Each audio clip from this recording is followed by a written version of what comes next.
Olá, meus amigos, boa noite, tudo bem? Então... Boa noite a todos, tudo bom, mestre? Isso. Boa noite, mestre Bezerra. Tamo junto. Sempre. E aí, meu amigo? Então, hoje nós vamos conversar sobre a importância, né, do apoio multicritério à decisão nas organizações, né? Então, Exatamente. Esse que é nosso bate-papo de hoje. Então, vou deixar o professor Bezerra aí dar as boas-vindas e o professor Éder fazer um preâmbulo, né, uma introdução ainda, contar uma história triste, e aí vamos ver como é que a gente... Dá até para escolher. Como é que a gente pode usar o multicritério para melhorar a tomada de decisão nas organizações e o que o multicritério tem a ver com melhoria de processo, né? Porque às vezes a pessoa fala, eu estudei melhoria de processo, eu estudei Six Sigma, aprendi como é que mapeia um processo, como é que identifica gargalo, e o que o multicritério tem a ver com tudo isso? Então é isso que a gente vai discutir hoje. Fala aí, professor Bezerra. Olá, doutor Éder, olá, doutor Marcos. É o seguinte, olha, eu gosto muito de usar o multicritério para orientar os meus mentorandos na tomada de decisões. Por exemplo, um mentorando, às vezes, ele diz que ele está em dúvida se ele quer ir para o emprego A, emprego B, emprego C. Aí eu digo, vamos aplicar aqui o critério multicritério. Eu pergunto, o Éder, será que você pode usar o multicritério, por exemplo, uma mulher que quer escolher, tem 5, 6 pretendentes. Será que ela pode usar o multicritério para selecionar o noivo ideal? Hein? Eu quero logo fazer essa pergunta para você. Mestre Bezerra, eu vou... Na prática. Eu vou contar um paralelo para você de uma historinha que eu conto da área de logística. Que eu falo para o pessoal, pessoal, a área de logística, por exemplo, é uma área que não existe se a gente utilizar a pesquisa operacional. É literalmente impossível de se trabalhar com logística sem. Agora eu lembrei daquele caso do seu aluno, Éder. Exatamente. Professor, aonde que eu uso, né, PO na logística? E daí eu fiquei assim, ó. Ele falou, pô, professor, você acabou de falar que usa em tudo. Eu falei, então, eu estou tentando pensar numa coisa que não usa. Mestre Bezerra, é assim, ó. Análise de decisão multicritério, quando a decisão não é simples, só pode usar análise de decisão multicritério. E o problema é o seguinte, né? De um modo geral, quando a gente está falando da nossa vida prática, profissional, e mesmo da nossa vida pessoal, as nossas decisões não são com um único critério, são com vários critérios, são com múltiplos critérios, só que a gente não usa os outros. Ah, não, vou selecionar esse critério aqui que é o mais bonito, e daí eu vou me basear só nele. E nisso daí você despreza uma solução melhor.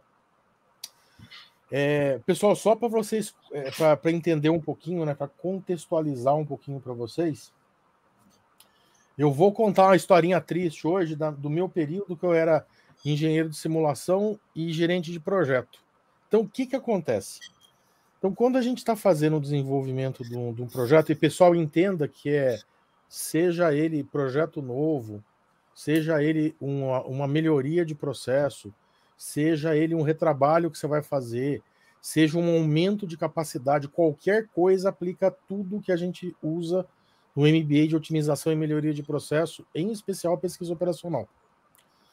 Então, por exemplo, você está fazendo esse tipo de abordagem, o que acontece? Vamos pegar um caso bem trash, né, para a gente conseguir enxergar a metodologia como um todo. Primeiro passo que você tem que trazer, via de regra, e principalmente na minha vida de consultor eu faço isso o tempo todo, é trazer ordem ao caos. É literalmente isso, pessoal. Nossa, professor, você está exagerando. Não estou, pessoal, acredita, não estou exagerando. Então, a primeira coisa que a gente faz é começar a aplicar Kaizen, que é o início do processo de melhoria contínua, que é uma filosofia. É uma filosofia que ela dá suporte a uma ferramenta extremamente importante, que é o 5S, que são os 5 sensos. Chama S de senso, e porque em japonês é Seiri, Seitou, Seisou, Seiketsu e Shitsuki, 5S. Então, o que você faz? Você começa a trabalhar o seu processo isolando o que você tem de importante que precisa ficar no seu processo. Imagina, vamos pegar um caso bem prático, bem mão na massa. Você está numa fábrica organizando uma bancada. Então a primeira pergunta é, tá bom, tudo que tem na bancada você usa? senso de utilização, CIRI. E daí você vai ver lá que tem chave de ferramenta, tem uma chave inglesa, daqui a pouco tem bob para cabelo, resto do lanche que você comeu, casca de banana. Então, isso aí precisa estar lá? Não é para estar lá. Isso é o senso de utilização. Então, você vai tirar esses tipos de coisa. Fez o CIRI, você passa para o CEITOU, que é o senso de organização. Cada coisa tem que ter o seu lugar e cada lugar tem que ter a sua coisa. Preferencialmente até marcadinho. Terminou de fazer isso daí, você fez o CIRI, fez o CEITOU, você vai fazer o CEISOU, senso de limpeza, que é justamente manter a utilização e a organização de forma padronizada dentro do seu processo. Terminou de fazer isso daí, CIRI, CEITOU, CEISOU, você vai fazer o SEIKETSU. O SEIKETSU é a ideia que a gente tem que padronizar o nosso processo da melhor maneira possível, não é o seu método ou o meu método, é o melhor método, é uma equipe que toma essa decisão, de forma que o processo seja replicável. Porque eu estou pensando, quando eu faço isso, em Six Sigma. Porque quando eu consigo replicar direitinho o meu processo, a variabilidade do processo diminui, erro diminui, custo diminui. Então, são todas as vantagens possíveis. E, finalmente, depois que você fez o CIRI, CEITOU, CEISOU, SEIKETSU, você faz o Shitsuki. Veio para o Ocidente a tradução do Shitsuki pelos olhos do Deming, né? O Deming trouxe essas ideias da qualidade oriental para cá. Então ele traduziu simplesmente como senso de disciplina, mas é muito mais do que isso. É aquela disciplina no sentido de você trabalhar de forma colaborativa para o todo. Pessoal, é um exemplo que eu sempre falo para o pessoal, eu não consigo entender isso direito, professor. Tá bom, então pensa no seguinte, pessoal. Você é um organismo formado por bilhões e bilhões e bilhões e bilhões de células. Você sabe como é que chama um conjunto de células no seu organismo que não trabalha de forma colaborativa com o organismo? Chama câncer. E você não quer isso dentro da organização, tenha certeza absoluta. Então o Shitsuki, ele vai além do conceito de disciplina. É você trabalhar de forma organizada, olhando o todo. Quando você tem esses 5 sensos implementados e está efetivamente fazendo Kaizen, você consegue trazer ordem ao caos. Você resolve todos os problemas? Não. Mas o seu processo já está organizado. E, pessoal, eu não consigo, isso é uma frase do Deming, eu não consigo melhorar nada que não está organizado. Se não tiver padronizado, se não tiver organizado, não tenho que melhorar. Então eu preciso fazer isso primeiro. Motivo pelo qual o Mauro foi muito enfático, o professor Mauro foi muito enfático na live dele, comentando que a gente precisa mapear o processo. Por que a gente tem que mapear esse processo? Porque daí a gente enxerga o processo. A gente tem uma ferramenta de comunicação para conversar com todo mundo. Fica fácil de explicar. A gente consegue levantar as oportunidades de melhoria. E é isso que vai gerar oportunidades de otimização dentro do meu processo. Terminado isso daí, eu passo do Kaizen para o Lean propriamente dito. Então, o que eu vou olhar no Lean? O Lean precisa ter o 5S implementado. Se ele não tiver, eu tenho que começar do Kaizen de novo. O Lean, é uma ferramenta absolutamente maravilhosa, que ela veio do sistema Toyota de produção. Pessoal, por que surgiu o sistema Toyota de produção? Porque os japoneses são mais mão de vaca que o judeu, né? Eu sou 25% do judeu, eu posso xingar o judeu. Não é por causa disso, pessoal. No final da Segunda Guerra Mundial, a única coisa que tinha no Japão era japonesinha e japonesa, não tinha mais nada, pessoal. O país estava absolutamente destruído. Então, recurso já era um negócio que não tinha muito. No final da Segunda Guerra era impossível de ter. Então, eles brilhantemente criaram uma metodologia para eliminar o que? O que eles pensaram? Eles falaram o seguinte: eu vou criar, né? A Toyota estava no meio de 2 montanhas no Japão, e ela tinha 3 problemas, pessoal, a Toyota. Um problema chamava Ford, outro chamava GM e outro chamava Daimler Chrysler, que em 1950 eram 3 gigantes. Não é que elas estavam começando, elas começaram na primeira década do século XX. Então eles não podiam ter o luxo de desperdiçar absolutamente nada. Absolutamente nada. Então eles criaram uma metodologia fundamentada em eliminação de desperdício. Porque eles entenderam o seguinte: o preço do meu produto, eu não vou conseguir colocar o preço que eu quero. Se eu colocar muito mais do que vale o preço de mercado, o mercado não compra. O mercado autorregula preço. Então, o que era a ideia? De forma muito, muito simples, o preço é lucro mais custo. Se eu quiser aumentar a minha margem, eu tenho que diminuir custo, não tem jeito. E isso se fez fazendo eliminação de desperdício. Então, isso é a grande sacada que o Lean enxerga. Então, ele faz um mapeamento extremamente poderoso, que é o mapeamento da cadeia de valores, o Value Stream Mapping, o VSM. Ele enxerga... E o que é esse conceito de valor? Pessoal, o conceito de valor é o conceito do que o seu cliente está disposto a pagar. Isso agrega valor para o cliente. Só que você faz um monte de coisa que não agrega valor para o seu cliente. E é desperdício. Alguns deles são necessários e alguns deles são desnecessários. O Lean trata desse assunto. E o que acontece? Durante o processo de trabalho do Lean, muitas vezes você começa a enxergar algumas coisas que o Lean detecta o problema, mas ele não consegue resolver. Que o que é? São as variabilidades que acontecem dentro do seu processo. A hora os estoques aumentam, hora os estoques diminuem, hora a manutenção funciona bem, hora a manutenção vira tudo manutenção corretiva, hora a sua peça está boa, daí começa a aparecer um monte de scrap. Então, quando a gente está falando de variabilidade, a gente está falando de um problema estatístico. E, pessoal, mestre Thiago não está aqui, mas toda vez que eu falo com o mestre Thiago, eu falo: oi, mestre Thiago, tudo bem? Ó, estatística não é importante, mestre Thiago. Estatística é basilar, ela passou do conceito de importância. Sem estatística, a gente já não vivia, pessoal. O povo acha que a gente não vive sem estatística depois da era da ciência de dados, mas isso é uma mentira deslavada. Você não vivia porque você não sabia. A gente não consegue viver sem estatística. E até mesmo dentro de pesquisa operacional, mestre Marcos me corrija se eu estiver errado, mas sei lá, 95% dos modelos são modelos baseados em estatísticas, que são os estocásticos. Então não tem como, porque é o jeito mais rápido de você conseguir tocar o seu mundo real. Mas por que eu estou falando que o Lean não resolve? Porque o Lean não tem ferramenta estatística. Esse é o problema. A ideia do Lean não é cuidar desse tipo de coisa, só que daí ele deixa pronto, inclusive indicador, base de dados, oportunidades dentro do mapa, para vir uma outra ciência chamada Seis Sigma.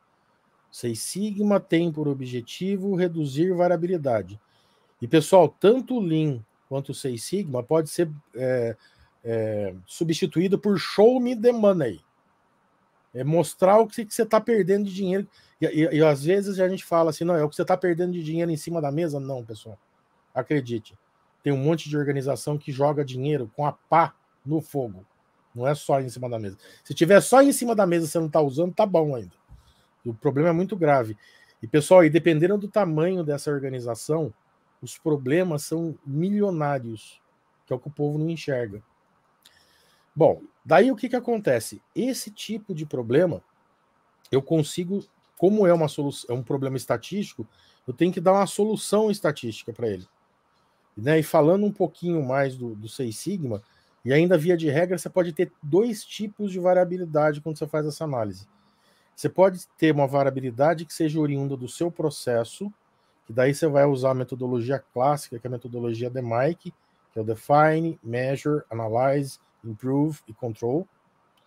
Ou você pode ter algum problema relacionado, por exemplo, com o seu produto, uma cota, uma característica, uma dimensão que ele afeta o seu produto. Eu vou dar um exemplo para vocês. Eu não vou falar qual que é a montadora, mas né, uma montadora aí que eu fui engenheiro de serviço, eles trouxeram um veículo para o Brasil em 1995. Ela saiu do Brasil? Não, né? Ela encerrou as atividades? Não, né? Não sei de nada, mas não faço a menor ideia. Ó quem que veio aqui, até ele veio aqui, já tá aqui. Então, o que aconteceu? Eles trouxeram um veículo para o Brasil, que a suspensão dianteira ela era montada num frame. Então, você montava no frame e montava o frame no chassi. E o que acontecia? Por um problema de geometria dessa suspensão, tinha um parafuso que você fazia fixação nele, que ele estava a 37 graus em relação à perpendicular. Então isso dava todos os problemas possíveis e imagináveis para o operador colocar uma parafusadeira pneumática e acertar o torque desse parafuso. E a gente teve um problema sério de campo relacionado com isso, porque isso causava um ruído no carro, na condução do carro. E daí a gente rodou, acho que foi um dos primeiros projetos Design for Six Sigma, que é ver o que o seu produto afeta o seu processo. Então, o que a gente verificou? A gente verificou que o problema não era o processo de fabricação. O problema é que essa característica deste parafuso, por causa dele ser inclinado, ele dificultava a área de acesso para você conseguir parafusar, e você tem que ter um torque específico para parafuso, porque senão a própria vibração do carro solta ele. Então daí o que foi proposto? Foi proposto uma modificação no produto para você resolver o problema do seu processo, e o ruído sumiu. Então isso é um exemplo do Design for Six Sigma. Terminei de fazer isso daí, pessoal. Uma outra coisa que a gente precisa olhar dentro dos nossos processos, que o DMAIC, o que ele faz? Ele pega desde a fase da definição do problema até o controle, né? O que é o controle? Na fase de implementação é para ver se você está implementando de forma correta e está no norte certo. Mas depois você controla no sentido de você colocar um cadeado no seu processo novo para evitar que ele volte a ser o processo defeituoso. E quando a gente faz isso daí, e de muitas formas, não só para manufatura, mas até para serviços, a gente precisa se preocupar com a manutenção do nosso processo. E daí vem o conceito lá de RCM, Reliability Centered Maintenance, que é a manutenção centralizada em confiabilidade. Então, com isso, o que a gente faz? A gente deixa, é a mesma ideia do processo, só que olhando manutenção. A gente deixa a manutenção estável. E a gente precisa utilizar os conceitos de RCM, porque é o conceito de manutenção científica. A indústria 4.0 não consegue usar outro tipo de manutenção sem ser RCM. Porque se você tentar fazer o tempo todo manutenção corretiva ou preventiva, na pior das hipóteses, você vai perder tanta produção que se torna muitas vezes o seu negócio começa a ter custos absolutamente inviáveis. Nossa, mas o meu processo está tão bom, é só a máquina que quebra o tempo todo. Então, sua manutenção não está boa. Depois que você faz para isso, pessoal, é muito comum dentro dos nossos processos, que é o que eu queria comentar com o mestre Marcos, da gente conseguir gerar múltiplas alternativas de solução. É muito comum acontecer isso daí. E essas alternativas, uma é mais legal no preço, a outra é mais legal na parte de meio ambiente, a outra é mais interessante em termos de prevenção de recuperação de impostos. Então, o que acontece? As nossas decisões no mundo real, elas não têm um critério único. E, inclusive, pessoal, uma ferramenta muito comum que a gente usa, né? Eu usava isso aí o tempo todo, é a gente usar uma técnica de pesquisa operacional que se chama simulação de evento discreto. O que é essa técnica? Essa técnica você permite criar um gêmeo digital, um digital twin do seu projeto, que ele funciona como no mundo prático, dentro do computador, e lá você pode fazer um monte de variação possível e imaginável. Imagina, pessoal, que você está com uma dúvida lá. Você tem a máquina lá que faz o fresamento da rebimboca da parafuseta. Ela custa 3 milhões de reais. E daí você recebe os dados do fabricante e você começa a desconfiar, por exemplo, que a máquina falha demais. Como é que você sabe o impacto dessa máquina no seu processo? Será que compensa comprar outra máquina? E o problema, pessoal, é que quando a gente está falando disso, numa produção seriada, e entenda que essa produção pode até ser uma produção relacionada com um documento ou coisa do tipo, a variabilidade da máquina de trás afeta a variabilidade da máquina da frente. E a máquina da frente afeta a variabilidade da outra. Esse tipo de problema é um problema clássico de utilização de simulação de eventos discretos. Então é muito comum a gente fazer isso. E, pessoal, depois que você pega a prática em brincar com simulação, você pega um problema na mão, é assim, tranquilamente você propõe pelo menos 10 soluções diferentes. Só que o que acontece com essas 10 soluções diferentes?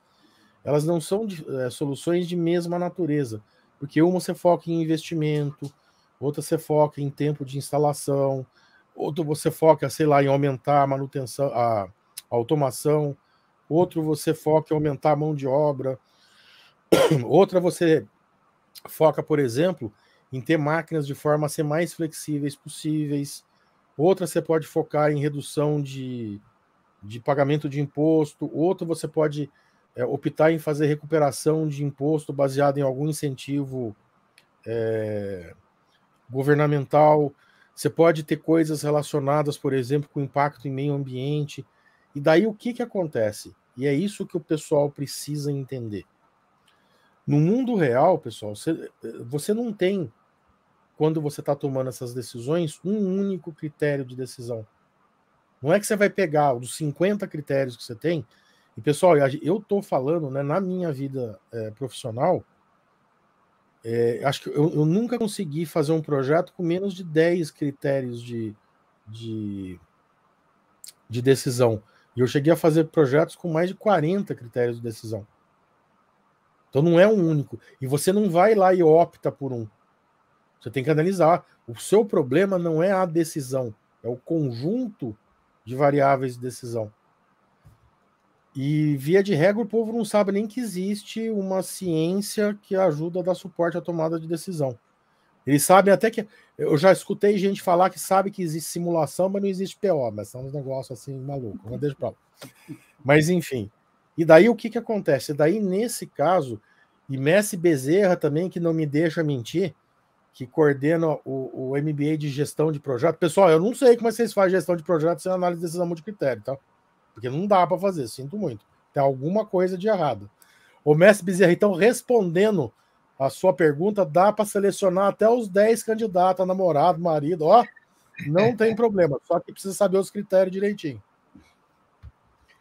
E daí, Messi Marcos, aí, você acha que a análise de decisão multicritério dá para dar uma ajudada nesses pequenos cenários que você tem 20 possibilidades de projeto e 40 critérios diferentes de tomada de decisão? Porque eu não faço ideia de como é que faz isso sem análise de decisão multicritério. Caramba, você largou uma bomba na minha mão, né? Facinho, mestre. Eu não sei nem por onde começar. Então, quando eu estou numa empresa, eu começo chamando o dono e falando, vem cá, vamos chorar junto. Vamos chorar primeiro, né? Bem, não, você começou fazendo uma colocação muito interessante, que eu nunca nem tinha pensado nisso. E agora você falando, isso me ocorreu, né? Que praticamente toda decisão nossa, seja ela individual, em grupo, organizacional ou doméstica, ela é multicritério. Toda ela. Ô, mestre, né? Eu até lembro, num exemplo clássico, em que, inclusive, acho que a gente falou disso daí, acho que nem existia a casa da pesquisa operacional, acho que foi na minha aula lá do IME, que eu comentei lá, por exemplo, você está querendo comprar um celular. É só um modelo. Você quer o mais baratinho. Isso tem algum problema de decisão? Tem, porque você pode não comprar. Então, de cara. Mesmo quando você acha que não tem, tem. A não decisão é uma decisão, né? Não tomar uma decisão. Normalmente é a pior delas, não decidir, né? Então, assim, você vai comprar uma escova de dentes. Você vai pensar, bem, eu quero uma escova baratinha, de uma boa marca, que não machuca a minha gengiva, papapá, né? Como o professor Bezerra falou, eu vou arrumar um namorado, uma namorada. Você quer bonitão, malhado, que tem um bom papo, né? Tem ali um carrinho, uma graninha para passear. Então, quer dizer, se a gente for pensar bem, toda decisão, desde as mais simples até as mais complexas, ela é multicritério, se a gente for pensar bem, né? Aí a gente entra naquela questão que eu sempre converso na casa da PO e no MBA, né, de tomada de decisão, que não existe modelo certo e modelo errado, né? Eu vou buscar aquele modelo que, de acordo com a minha percepção, eu entenda que tenha uma melhor aderência ao meu problema. Então, há problemas que eu não uso multicritério, que eu vou usar uma simulação discreta, que eu vou usar... Embora eles também tenham um toque de multicritério, mas eu entendo, de acordo com a minha percepção, que há outros modelos que terão uma melhor aderência para resolver aquele problema, né? Então, por isso que é importante a gente conhecer o maior número de técnicas, né, de modelos diferentes para a gente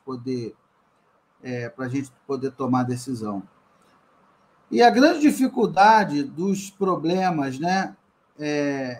E aí, quando eu vejo um problema que fala assim, professor, quando é que o senhor vê um problema? Quando é que o senhor vê um problema que, notadamente, o senhor sabe que tem que aplicar um modelo multicritério?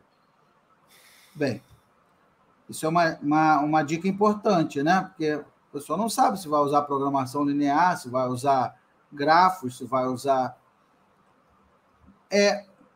Bem, eu olho um problema e vejo e percebo se ele é um problema multicritério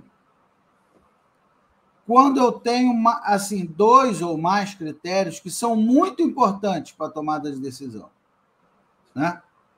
Muito importantes, que não podem ser desconsiderados.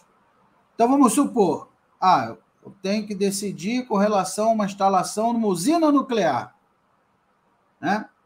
Então, quer dizer, uma usina nuclear, eu tenho o custo é importante? É importante.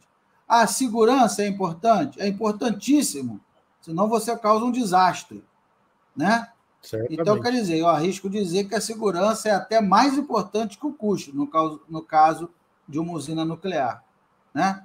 Então, quer dizer, você tem critérios que, notadamente, são absolutamente... Porque o exemplo que eu dei da escova de dente, aí você tem lá o custo, aí você tem outros critérios que são, vamos dizer assim, que você poderia considerar, mas que eles são de menor relevância, menor valia, né? Agora, tem problemas não, né? Eu vou escolher um navio de guerra. A velocidade do navio é importante? É importantíssimo. O canhão do navio é importante? É importantíssimo. A autonomia do navio é importante, né? Quantos dias ele consegue ficar no mar sem ter que atracar e tal? É importantíssimo. O custo do navio é importante? É importantíssimo. Quer dizer, tudo é importante, né? Eu lembro, mestre, que você tinha até comentado de um trabalho que você desenvolveu, que acho que tinha 215 critérios. Pois absurdo, critério. Assim. E tudo é importante, né? E aí, então, a primeira característica é essa, né? Você tem múltiplos critérios e todos eles, assim, são muito importantes. E qual é a outra característica? É que, normalmente, esses critérios conflitam entre si. Quando você ganha em um, você perde no outro. Né? Que é a historinha lá dos monotônicos de custo e monotônicos pois de... Aliás, o pessoal nem sabe, né? Nem sabe que isso existe.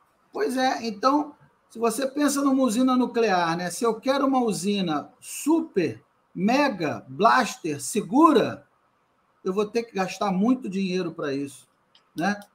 Então, você ganha na segurança, mas tem que aceitar perder no custo. Você vai perder dinheiro, né? Ô, Marcos. Então, necessariamente, os problemas multicritérios eles têm essa característica, eles envolvem múltiplos critérios que são importantes e que são conflitantes entre si. Por isso que é tão difícil tomar uma decisão, né? É daí que vem a dificuldade da tomada de decisão. Exatamente. Fala, professor. O Éder está falando aí, né, que a esposa dele fica preocupada porque ele diz que tem que analisar as coisas para tomar decisão. Mas isso é muito importante, porque eu digo para você, olha, os meus mentorandos, eu dou de bônus. Eu digo, olha, eu vou mostrar para você como é que você vai economizar todo mês de 300 a 800 reais usando a pesquisa operacional. Rapaz, os caras ficam de queixo caído. Não, professor, você está de brincadeira, né? Digo, não, olha, vou mostrar para você. Não. Pessoa, eu mostro como é que você economiza de 300... Olha, ou seja, você está deixando... Não é, agora, tem mais uma coisa. É sem cortar cafezinho. Não é cortando cafezinho, não, viu? Aí você diz, não é possível. E por que é que tanta gente deixa dinheiro na mesa? Olha, deixa eu dizer só uma das características para você dar um spoiler aqui. Eu fui agora fazer a renovação do meu carro, né? Do IPVA do meu carro. Aqui no estado do Ceará, tem o CPF na nota. Rapaz, é o seguinte. Quando eu fui pagar, e tinha assim, olha, você tem um crédito daqui de 100 e poucos reais. Você quer usar? Olha, repara aí. Quantas pessoas não deixam o dinheiro ele simplesmente, tudo que ele compra, ele se esquece de dizer, bota o CPF na nota. Eu não sei se no estado de vocês tem isso aí, mas aqui no estado do Ceará, você pode abater, tudo que eu compro, eu boto o CPF na nota, meu amigo. Pode ser R$1, eu digo CPF na nota, porque se eu economizar 1 centavo, isso faz a diferença. Então, quando você soma, tudo isso faz uma grande diferença. Então, muita gente não sabe por que é que não tem sucesso, porque não sabe usar pesquisa operacional, porque não sabe usar multicritério, por aí vai. Não sabe nem que existe, as pessoas não sabem nem que existe. E aí, essa sacada do professor Éder de montar esse curso, esse MBA, né, que ele é o nosso coordenador, montar esse MBA de otimização e melhoria de processo com pesquisa operacional, foi uma ideia muito feliz. Por quê? Né? Por vários motivos. O primeiro deles é que eu já vejo, né, vários cursos de melhoria de processos e tal, que não tem PO. Aí eu fico pensando, peraí, como assim? Né? Como é que você melhora um processo sem ter pesquisa operacional no meio? Só tem uma alternativa e um critério, então é assim. Sabe? Então, né? Pois é, né? Então, deixa pra lá. Se você observar, né, quem estiver aí nos assistindo, tem um monte de curso de melhoria de processo por aí, não sei o quê, Yellow Belt, Lean, Nenhum deles, e pelo menos eu nunca vi, nenhum deles que tenha PO na sua grade. Aí eu fico pensando, né, como é que você vai otimizar um processo? O nome já diz, otimização. Como é que você vai otimizar um processo sem dominar os métodos da pesquisa operacional? Gente, isso não faz o menor sentido, isso não faz o menor... Né? É enganar a si mesmo. Você não vai otimizar nada. Você não sabe PO, você vai lá, vai aprender uma coisinha ou outra, vai aprender 5S, vai aprender lelelé, 5PDCA, mas você não vai otimizar nada. Né? Porque as ferramentas de otimização estão na pesquisa operacional. Né? E Messi, ó, eu vou além, ó. No meu período que eu era Black Belt, isso acontecia o tempo todo, porque às vezes, como o problema era muito complexo, a gente colocava mais do que um Black Belt para trabalhar no projeto, e Messi, é assim, inevitavelmente todo mundo resolvia. Mas eram visões diferentes, eram critérios diferentes, eram abordagens diferentes. Daí aparecia uma hora e falava, nossa, que legal, qual que é o melhor?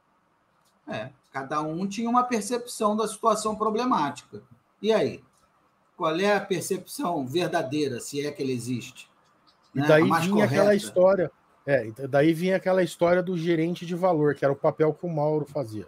A finanças está falando que é custo. A fábrica está falando que é manutenção. A produção está falando que é a produção. A qualidade está falando que é a qualidade. Tá bom, mas qual que tá certo? Não tem como você conseguir criar uma solução que seja a melhor para o conjunto de variáveis de decisão?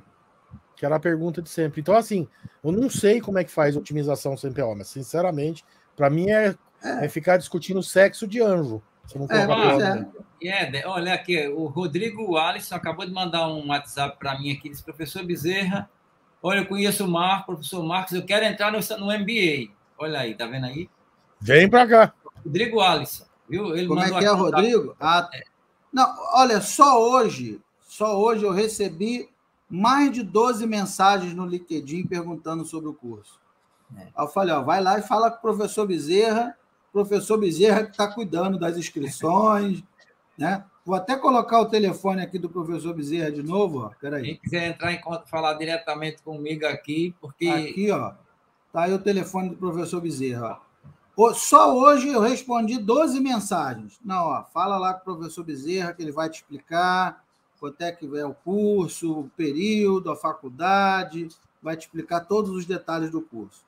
Né? Porque esse curso ele tem um grande diferencial, né, Marcos? É o foco que a gente dá no sucesso dos alunos, já é o nosso DNA. O que é que a gente tem faz? Tem vários diferenciais, né? Tem vários diferenciais. A gente cria um grupo fechado dos alunos com os professores. Então, o aluno ele tem uma consultoria grátis.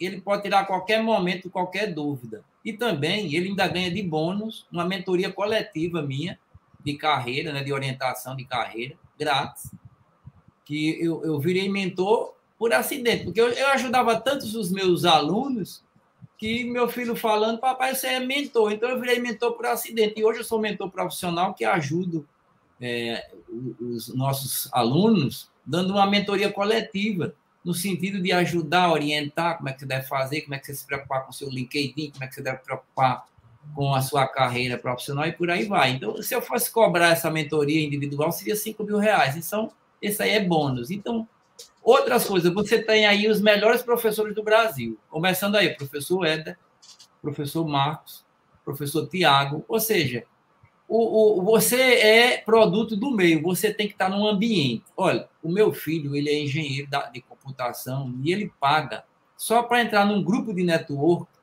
R$10.000. Ele está viajando agora para Belo Horizonte para fazer um encontro.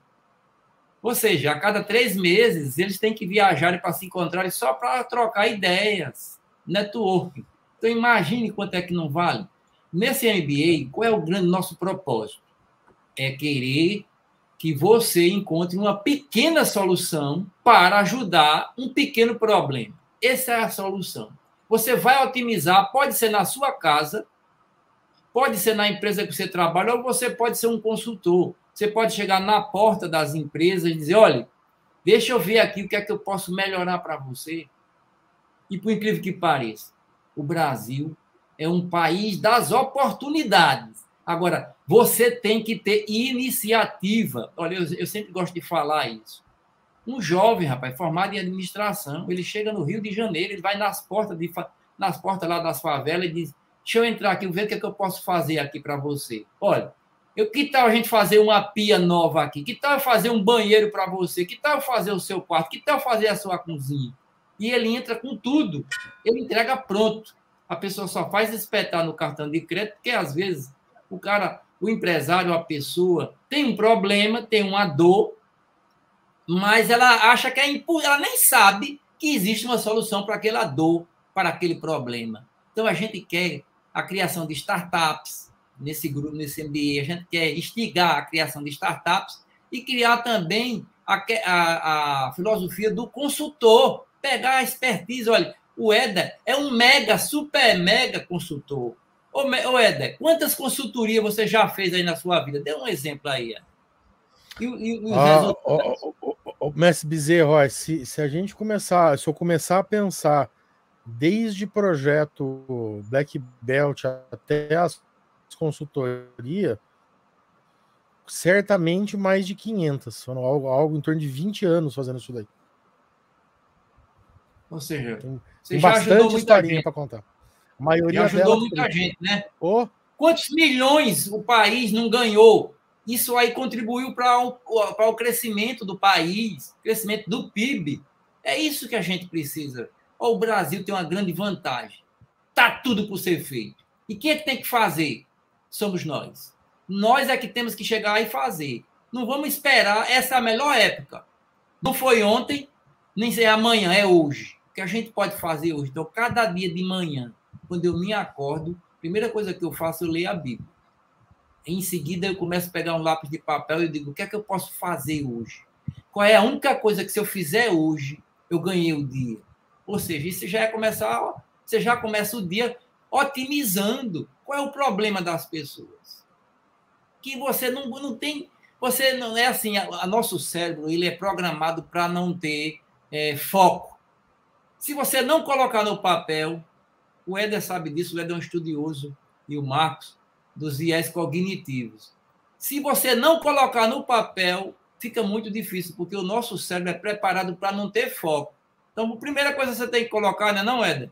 Qualquer problema que você vai levantar, tem que primeiro colocar no papel, não pode ficar na cabeça. Não é isso, Éder?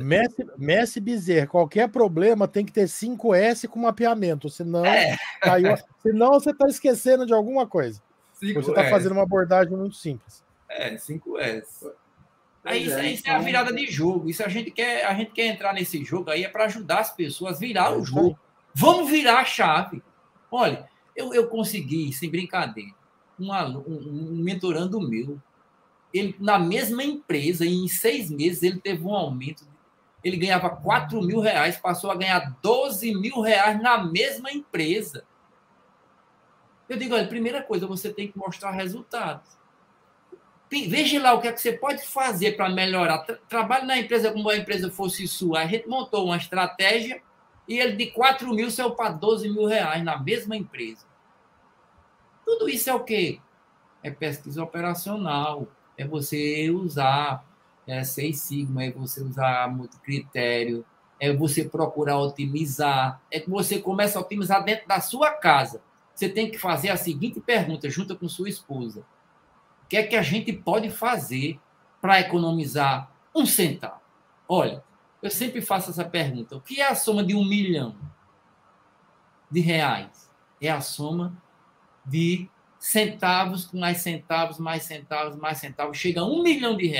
Muita gente deixa dinheiro na mesa porque se esquece de começar a economizar 1 centavo. Exatamente. Isso faz a total diferença. E ó, Messi Bezerra, eu vou mais além, né? Quando a gente começa a aprender seriamente a fazer Kaizen, né? E eu tive o privilégio, num período que eu estava nos Estados Unidos, de fazer um treinamento de Kaizen com um professor que era do Japão. Ele era um ex-funcionário da Toyota. Ele deu esse curso, que era um curso aberto lá na Universidade de Michigan, que estava próximo aonde eu estava. E era o curso do que você termina o curso, você passa a ser Sansei da metodologia. Por isso que eu sou Master Black Belt Sansei. E uma das principais coisas que ele comentava é isso, né? A gente tem a impressão que quando você está fazendo melhoria de processo, você tem que dar aquele choque no processo, né? Você sai daqui e vai para a estratosfera. Mas isso não é verdade. Kaizen é o conjunto de pequenas melhorias, mas de forma contínua. Por isso que é melhoria contínua. E o seu processo, assim como qualquer coisa, imagina, por exemplo, você fazer uma mudança de vida muito radical. Você não vai conseguir se adaptar de forma rápida. Você tem que fazer pequenas melhorias incrementais o tempo todo. Porque, inclusive, isso deixa o seu processo estável. Se você faz uma melhoria muito grande, ela fica instável, o processo tende a voltar ao que era. Então, o que você está falando aí está absolutamente correto. O Messi Bezerra, imagina, é o que eu comento com o pessoal, né? Eu atuei muito tempo na minha vida profissional como gerente de projeto também, né? Inclusive, eu tive a oportunidade, até com outro grande mestre, o mestre João Benito Savastano, a desenvolver um software que fazia a gestão de projeto, lá dos projetos que eu trabalhava, da carteira de projetos que eu trabalhava. E era que eu comento com o pessoal, né? Pessoal, assim, eu não faço ideia de como é que vocês conseguem fazer gestão de projeto de forma efetiva, com suporte científico, sem usar essas ferramentas, sem usar 6 Sigma, sem usar pesquisa operacional, sem usar simulação, e principalmente na hora que você está fechando o escopo do projeto, como é que você fecha o melhor escopo sem análise de decisão multicritério? Você vai fazer o quê? Você vai desprezar algum dos critérios? E se o critério for importante? E se o conjunto que você está desenhando poderia ter um conjunto com alternativas melhores? Ô, Éder, não tem jeito. como. Só para completar o que você falou, como você também sabe, eu sou um especialista na área de gerenciamento de projetos. Só para vocês terem uma ideia, eu fui o primeiro brasileiro a acertar o PMI, que é Project Management Institute. Ele lançou um desafio para na prova de certificação Project Management Professional, no site do PMI, na medida que você vai acertando, eu acertei mais de 1000 questões da prova de certificação. Eu recebi o título de guru. Você vê como eu sou apaixonado pelo gerenciamento de projetos. Eu recebi o título de guru, porque eu acertei mais de 1000 questões da prova de certificação PMP. Que se você for tirar uma certificação de gerência de projeto PMP hoje, são eu acho que 180 questões hoje. 180 questões. Mas se você... Lá no Guia PMBOK, que saiu agora até o novo Guia PMBOK, até hoje andei soltando aí um artigo falando desse novo Guia PMBOK, com a ênfase agora em pessoas, né? Claro, os processos você continuam importantes, mas onde é que eu quero chegar com a conclusão? Lá no Guia PMBOK, sexta edição, tudo, fala-se das ferramentas, fala de Seis Sigma e tudo. Mas acontece que muita gente não usa na prática. Está lá no guia. Porque o que é o guia? São recomendações. Ora, mas se você não tem a consciência, você não vai usar aquela ferramenta. Essa que é a diferença. Não é não, Marcos? Se você... olha, rapaz, se eu digo, rapaz, olha, você quer ter um benefício, você tem que ter, existem tais ferramentas. Mas se o cara não vai usar aquelas ferramentas, se ela não usa aquelas metodologias, se ele usa aquela técnica, fica difícil. Para facilitar, justamente para facilitar essa utilização, aqui no meu grupo de pesquisa, no Instituto Militar de Engenharia, aqui eu sou professor do mestrado e do doutorado, né? Então, eu dou aula para quem está fazendo mestrado, para quem está fazendo doutorado e até para quem já terminou o doutorado. Eu tenho supervisionados de pós-doutorado, né? Se Deus quiser. Pois é, né? Se Deus quiser, o Éder estará aqui conosco. E aqui no nosso laboratório, nós desenvolvemos vários softwares, várias ferramentas, justamente para facilitar a aplicação desses métodos. Então, nós já temos mais de 50 ferramentas desenvolvidas que são utilizadas no Brasil e no mundo, na Alemanha, na Inglaterra. Esses softwares que nós desenvolvemos são utilizados não só aqui no Brasil, mas em vários outros países. E nessa disciplina que nós vamos trabalhar no curso, eu também vou ensinar a utilizar esses softwares para justamente tomar, né, as melhores decisões dentro desse contexto da melhoria de processos, né? Então, a ideia, eu vou ensinar o método, matematicamente falando, mas em seguida eu vou falar, não, mas olha só, você não precisa, né, toda vez fazer todos esses cálculos para chegar a esse resultado. Tem aqui uma ferramenta que nós desenvolvemos, que é utilizada no mundo todo, que você pode, em 5 minutos, resolver o seu problema, né? E aí, enfim... né? Ô, Marcos, quanto é que não vale uma ferramenta dessa se a pessoa, às vezes, nem sabe, ela nem imagina que existe? Então, eu quero até aproveitar vocês que estão assistindo essa aula aí, mesmo que seja na aula gravada, lembre-se de comentar e curtir, porque esses assuntos que a gente está falando aqui tem que chegar ao maior número possível de pessoas, porque elas vão serem beneficiadas. E quando a gente gosta de um negócio, a gente tem que compartilhar. A gente tem que ser abundante, Então, vocês que estão assistindo, lembre-se de curtir, de comentar e encaminhar também para um companheiro seu, um colega, um colega, desses assuntos que a gente está colocando. Eu acho que ninguém nunca fez um MBA com essa pegada, com esse objetivo de querer realmente revolucionar. Não, e outra, esse MBA, ele é 2 em 1, né? O estudante ele vai sair como especialista em otimização e melhoria de processo, e, além disso, vai ganhar uma certificação Lean Six Sigma, né? Master Black Belt.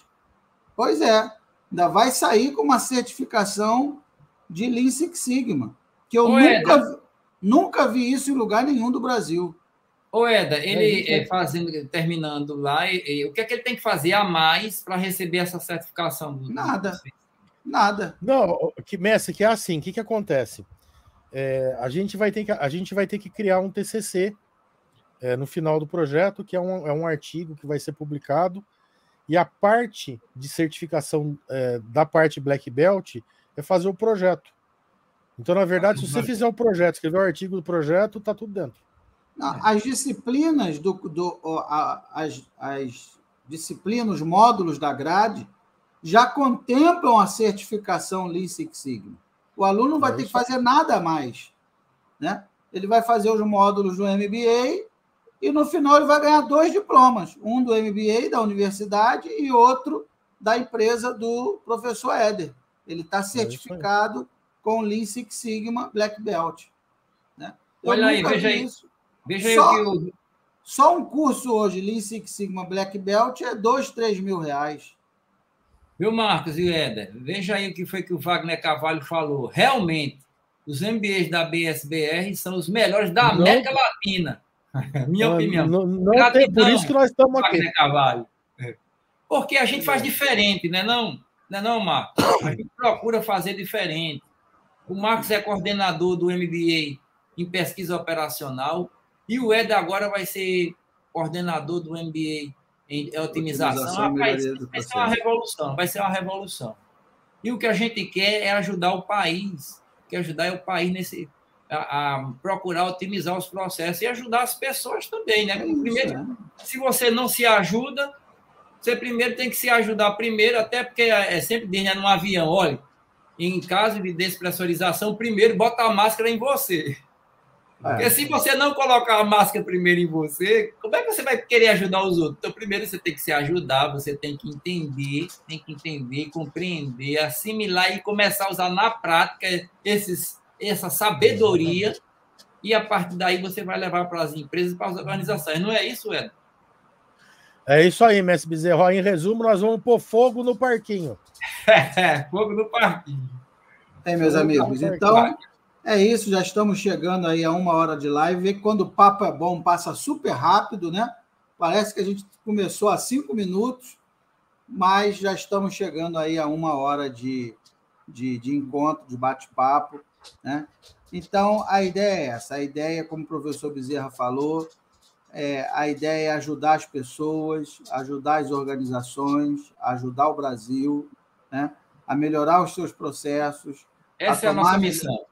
A tomar melhores decisões, né? Como o professor Bezerra falou, o dinheiro é consequência, o dinheiro não é o foco, né? Ninguém vive sem dinheiro, todo mundo precisa de dinheiro para sobreviver. Mas se você faz com amor, se você tem iniciativa, é proativo, se você se dedica, né? Naturalmente, e sempre focado em quê? Em ajudar as pessoas, né? Se você está focado em ajudar as pessoas, ajudar as organizações, pode ter certeza que a sua vida será um sucesso e você terá muito conforto, muito sucesso, né? Muita abundância na sua vida, né? Mas o foco tem que ser ajudar as pessoas. Quanto mais energia a gente joga para o universo, mais essa energia volta para a gente, tanto boa quanto ruim, né? Você também joga uma energia ruim, a energia ruim volta também, né? Faz fofoca, fala mal dos outros, puxa o tapete do colega, pode ter certeza que isso vai voltar para você, né? Então, eu acredito muito nisso, que tudo é energia, né? E nós estamos aqui justamente trabalhando para estimular uma energia boa, uma energia do bem, né? Uma energia que edifica a vida das pessoas. Essa que é a ideia, tá? Professor Bezerra. Só para me despedir, né? Agradecer, gratidão, professor Éder, gostei muito. Eu sempre um aprendizado quando o Éder está falando, eu fico anotando aqui as dicas e as dicas dele. Gratidão, agradecer ao professor Marcos e dizer o seguinte, olha, eu sempre digo, tem gente que diz, eu ganho pouco. Meu amigo, então é o seguinte, se você ganha pouco, a primeira coisa que você tem que fazer é dizer o seguinte, o que é que eu posso fazer na minha empresa para melhorar o desempenho da minha empresa? Agora pense pequeno. O que é que eu posso fazer para que a minha empresa economize 1 centavo? O que é que eu posso fazer para melhorar o desempenho da minha empresa? O que é que eu posso fazer? Ou seja, é aquele negócio, você tem que primeiro dar para receber. Esse é o segredo do sucesso. Qualquer empresa que você trabalhar, você tem que trabalhar como se a empresa fosse sua. É uma questão de mentalidade, que quando nos meus mentorando, eu digo, olha, qualquer empresa, tudo que você for fazer, rapaz, o dinheiro tem que ser consequência. Você primeiro tem que fazer, tem que plantar. A natureza ela é perfeita, eu gosto muito da natureza. A natureza diz o seguinte, ó, você planta, você tem que regar, colher, se preocupar com a semente, porque tem gente que quer ir lá pegar a semente, você tem que cuidar para colher depois. A Bíblia também é um livro que tem muitos códigos pesados lá. Agora você tem que ler, entender e aplicar, porque se você não aplica, a mesma coisa é a sabedoria. A fé sem obras é morta, né? Quanto é que vale uma sabedoria que se você não coloca em prática, quanto é que vale? Nada. Por que é que a gente está aqui, o doutor Marcos, o doutor Éder e o professor Bezerra aqui, querendo ajudar vocês? Porque a gente quer compartilhar um pouco da nossa sabedoria. Nós temos uma razoável sabedoria para compartilhar. Eu trabalhei num grande banco, mais de 3 décadas. Eu fiz mestrado, eu fiz doutorado. O Éder está terminando o doutorado dele. O doutor Marcos é referência mundial. É referência mundial em otimização. E o que a gente está aqui, o objetivo é de ajudar. Dinheiro tem que ser consequência. Eu gosto muito de dinheiro. Mas só como consequência. Primeiro, eu quero ajudar as pessoas. Esse é o nosso objetivo. Esse é o nosso DNA.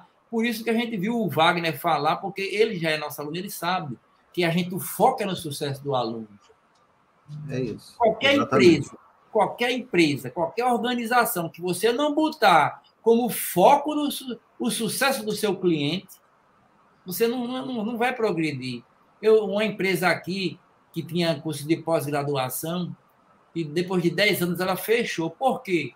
Porque ela não tinha foco no sucesso. O foco era a boleta. A boleta paga. Era o negócio era querer ganhar dinheiro e vender certificado. Então, mestre, se você focar no efeito e não na causa, a causa cai. O mestre Bezerra, você gosta de um autor que eu também gosto muito, e ele tem um livro muito interessante que traz essas abordagens. É o Napoleão Hill, Mais Esperto que o Diabo. Fantástico esse livro. Ele também. Eu tenho há 28 anos o livro dele, A Lei do Triunfo. Aquilo ali, para mim, é uma Bíblia. Há 28 anos que eu tenho aquele livro. E esse Mais Esperto que o Diabo eu já li umas 3 vezes. Você tem que ler. Esse livro é muito legal. Muito legal. Bem, então é isso, meus amigos. Então, mais uma vez, boa noite. Obrigado a todos. E daqui a pouco eu vou programar aí com o professor Éder outra live para a gente conversar sobre o quê, professor? Lean Six Sigma, né? Então, é que precisa agora para você entrevistar o professor de Seis Sigma, que sou eu também. Então, beleza. Então, no nosso próximo encontro, a gente vai bater também um papo mereço. sobre Seis Sigma. Tá ok. Boa noite, pessoal. Fiquem com Deus. Pessoal, obrigado aí. Grande abraço. E lembre-se, minha gente, de curtir e compartilhar. Vamos ser abundantes. Seja abundante que o universo lhe retorne. Seja abundante. Esse é o segredo, abundância.